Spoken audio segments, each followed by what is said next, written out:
Hello everyone, today we are going to learn basic Visual Studio Code HTML, how to name a button. So first you can create buttons by using the button text, type button. And next you can set the names for the button in here. Click here.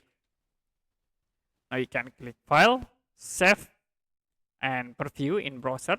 So we have these buttons with the name, click here. Now, to add for the links in these buttons, we can use the anchor tag. Okay, you can tap here for the anchor tag, like this. Like I will set into google.com, https google.com. Now you can move the buttons inside the anchor tag. Okay, you can refresh, save, and then refresh in browser. Now, if you click, the button should be moved to the google.com.